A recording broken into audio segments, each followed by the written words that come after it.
Numéro 3, on nous demande de trouver l'aire du solide décomposable. Ça veut dire de calculer l'aire de toutes les faces visibles. Ici, on a 4 triangles, 4 carrés et 4 triangles encore une fois. Ou l'aire latérale d'une pyramide, l'aire latérale d'un cube et l'aire latérale d'une autre pyramide.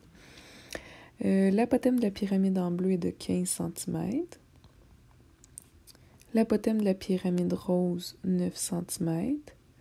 L'aire d'un carré vert, 64 cm².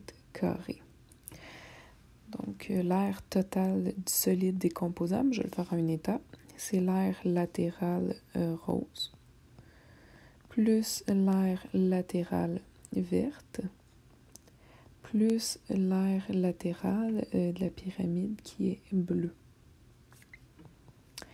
Puisque c'est une pyramide régulière, sa base est carrée, on va utiliser PBA sur 2 et on parle de l'apothème de la pyramide.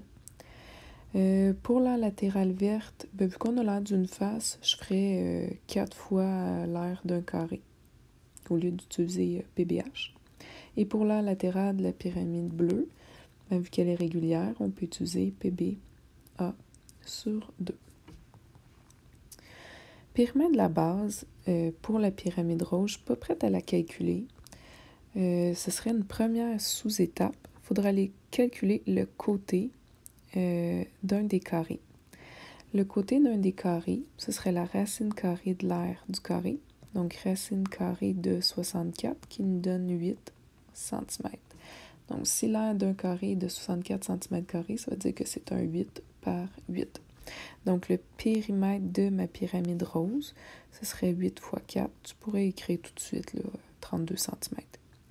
Pour l'apothème de la pyramide, on nous l'avait donné ici, c'est 9 cm et on a une division par 2. Pour l'aire latérale de la partie verte, ou les 4 carrés, donc c'est 4 fois le 64 cm² qu'on avait ici.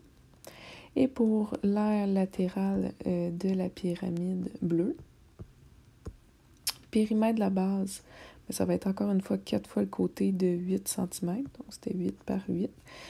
Et l'apothème de la pyramide, on nous disait plutôt un 15 cm. Et on n'oublie pas de diviser par 2. Donc 8 fois 4 fois 9 divisé en 2, plus 4 fois 64, plus 4 fois 8 fois 15 divisé en 2. On a une aire totale de 640 cm².